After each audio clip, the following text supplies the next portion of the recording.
Hi guys. Hi. Um, so yeah, today I bring you another topic. So basically, um, there's a cost to be a boss, right? And even saying that can sound and come across weird. There's loads of things about being in charge that you're not supposed to say, whether it's from finance to authority or different things that you have to do. And that just seems to be the etiquette. And along with the etiquette, there's a whole new modern world that's progressing towards making people feel better, making people happier, giving people what they want and need, and showing compassion. And oftentimes, there's this anger and sort of angst against the leaders, as if they're not humans too, who deal with the same stresses and issues. But that's not my point today. My point today is, how do you support people without capitulating? Where's the line? Like, how do you keep being kind and allowing for stuff? And where is it that you're now just being taken advantage of when you now not actually getting what you're paying people for example? Where's the line, and how bad can it get when you're constantly trying to please people? Because people pleasing is bad, or can be bad in any atmosphere. At work, people pleasing can create, and I'm sure you're going to take it to the bottom for me, some of the problems that can create, both for how you feel as the person capitulating, and also the impact it's actually going to eventually have on the work when that sort of atmosphere goes around and everybody believes that I can get more for less. So, I mean, I'll leave you to step to the bottom because there's so many, I think, permutations of that. And it's something that you're almost damned if you do and damned if you don't. Because if you don't do it at all, then you're a monster. If you do it, you do it too much, where's the line? Where does it stop? And how do you deal with that social currency that's around right now of everybody being need to be looked after and not having to maybe be accountable or have to do what they need to do first? I think this is a touchy subject. It's very like potentially quite dangerous subject. Only because obviously there, you know, you say this, and there is between us the assumption that you obviously have the welfare and well-being of your staff at heart. Um, but like you said, in this current age, current currency, etc., there can almost be a thing of are you doing everything? Or are you doing this? And are you doing that? And are you doing da da da da? And then it's just like you said, where is that line? And how bad can it get? But the point I'm trying to make is, if you don't do like one of those things that maybe someone else is doing, or someone else has thought of, or someone else has heard of, then you are a monster. But it's just that perception that you're a monster and you're inconsiderate and you haven't thought of this one particular thing, when you could be doing so many other things, like literally tons of other things, for your staff, and like genuinely have their well-being at heart. I guess the reason why I say it's dangerous is because even you saying it, I know obviously what you mean, but this can be very easily misinterpreted. Yeah. This is the danger, isn't it? Because then you're having to chase that line that never arrives. You can never do enough. And it's the first time you say, wait, that's too far, where you become a monster. But then if you're chasing that line and you're always worried about being the bad guy, it has detrimental impacts on the actual work. There is a possibility that every time you give something, that becomes normal, doesn't it? And then people want more, and that becomes normal, and then you want more, and that becomes normal. I think because everyone's always trying to better their own situation, because we are a competitive human nature. Most people, not all people have that, but that is like that competition thing of survival is quite ingrained, and that comfort and looking after your family, like everyone's going to always want more. And I do think that's one of the if you completely to take that to the bottom, it's you could deplete the resources of the thing that's trying to create that, or it could not fall in line with, we need to create this first so that I can give you this, and show them that actually I can't do that right now, but if we do this and follow my business plan, I think we'll get there, because you're never sure.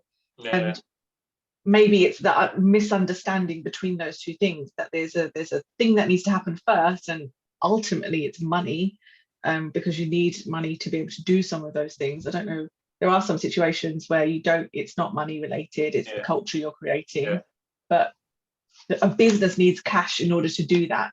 And maybe there's a misunderstanding of, we can't do that. In the company early on, we didn't do half the things that we did. And now you look back and you're like, oh my God, we never did that. It's because we couldn't afford to. Yeah, but the critique seems just as strong, if not stronger now sometimes when you don't. It's almost like, I always say, it's like having children. It's like you can go to the fun fair, have a great day, give all the ice cream, give everything, and then at night time, maybe they want an extra Ribena, and you say, no, you can't have it, it's too much sugar, and they have a meltdown, and you're thinking, but we spent the whole day, and not realizing that too much sweets is bad for you. And similarly, like you say, I really agree about depleting resources. It's like you can give everything now and have nothing later. Or you can not know who your customer is and support the wrong person. And the question I would ask before we start to bring it up, it's when does the welfare of the company trump the welfare of an individual? And is there ever a case where that can be said explicitly? Because that individual does not see it that way. I don't know. I don't think you're supposed to say that the welfare of the individual ever comes after the welfare of the company. You're never supposed to say those things. Individuals in the end, see what I mean? Completely, yeah. So it's like you sacrifice one for the other members of staff that you've got. Such a horrible situation to be in, and we find ourselves in that all the time. Yeah.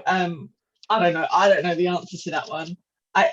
If my cop-out answer is you take each situation for what it is itself, and not everything's going to harm someone, or they're not going to think it's going to have the same effect on that person that it is on someone else. So a decision for one person isn't going to be the same for someone else. Yeah.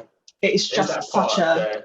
Even in that, it sounds intuitive to protect the many over the individual, but there are times when there's a minority individual who's just being discriminated or mistreated, and actually it's not just what the majority wants, because some great historical travesties have happened.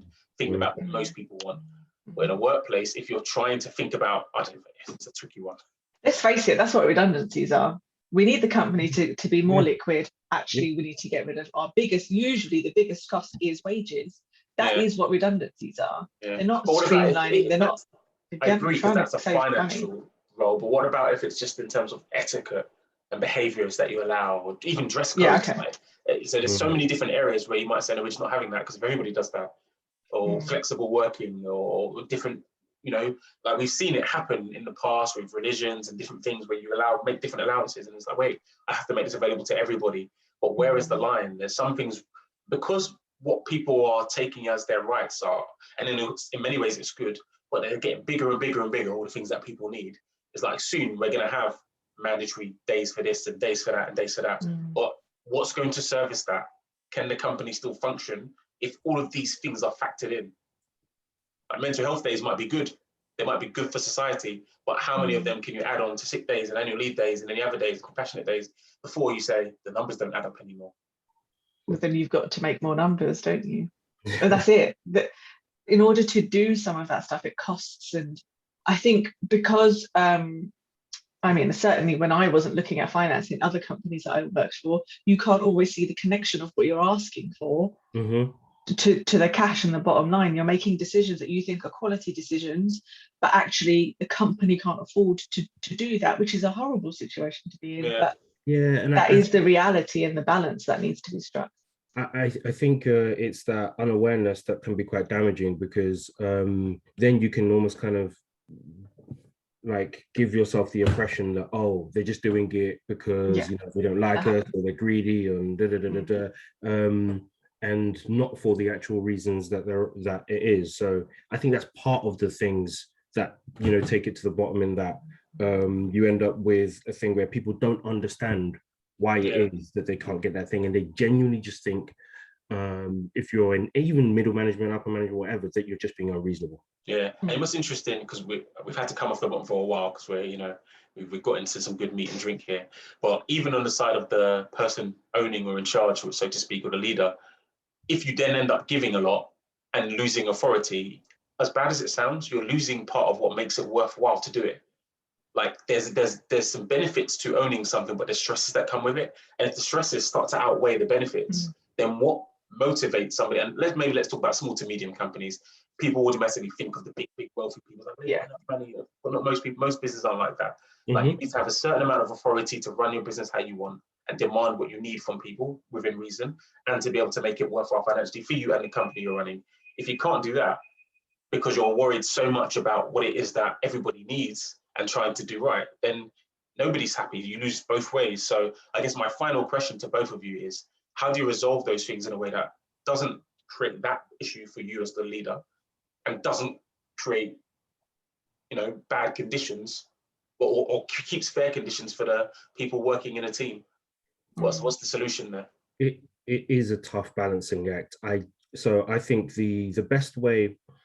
So there are two sort of scenarios I can give. The first of which being, the current situation I'm in, with one venture in particular, where it is very much at that small to medium stage, and we can't do absolutely everything at all.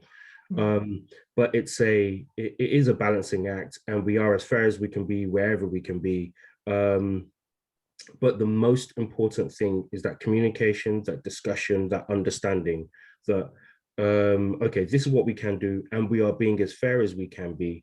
And maybe, you may want it to be a different way, or but, we would love to get to that point, and we are aiming to get to that point, as you said before, Jankee being one of the things. But for the time being, this is what we can do, and this is what we can't do. So again, it's about that communication. The second scenario I would give for a bigger organization, and the best way that I've personally seen it done, even though it was then reversed by someone else and done terribly, was at a college where the principal at the time was very transparent, or relatively transparent, with the bottom line. So here's what we're doing, here's the profit, here's the loss, here's why certain redundancies need to be made, here's why we can afford to do this. And everyone has it, even though some of the news is bad, even though some of the news is good, everyone kind of knows. I mean, you're not going to please absolutely everyone all the time, but everyone knows where they stand and why decisions are being made, and all reasonable people. That sounds terrible. I have to push for if there's any additions from Jankee as well before we go to the final bits of feedback. I mean, that's basically, I think, that transparency. In either of those situations, Charlie, the common thread there was transparency. Yeah. So in that case, do I have one radical piece of advice of how to deal with it and manage my emotions through it, or my approach to take to it, and one more reasonable approach to dealing with it, both personally and in terms of what's communicated to people? Who wants to commit career suicide? Up to you, Jankee. Okay, you've already given. I think you've got what you've said, but I think it's actually, because at the same time, business owners know that they need to have their end goal in sight, and you're going to do everything you can to get there. If you have your end goal in sight and you know what values you're going to perpetuate whilst doing those and stay true to whilst doing those, and you've got those set right at the beginning, and you occasionally go back year on year and year and say, am I looking after my staff at the same time I'm still hitting my target? If you keep asking yourself that question, you can stay on track, hopefully, for both your own needs and for the people that are working with you. As soon as you find yourself off track, it is, well, let's realign that, let's take that back to my goal and my initial values before I became so rich and then so not down to earth anymore, because that can happen on the way. You realize you could make more money. So maybe it's that, maybe it's making time in a year to say, I'm going to go back to my values and my goals, and am I on track? Yes. Am I not? No. I need to build that back into my practice. Good. I don't want to do all that because that's stressing me. Really reasonable. So let's do the opposite. I think, look deadpan in the eyes and say, look, the company comes first. The needs of the business before you, buddy. And then end the conversation there. Just walk out. Do an awkward thing where you seems like you're going to say more, but don't say any more and just stare. Get with the program or get a new program, basically. Well, thanks both. It's much appreciated. I'll let you know how things turn out. Good luck. Peace.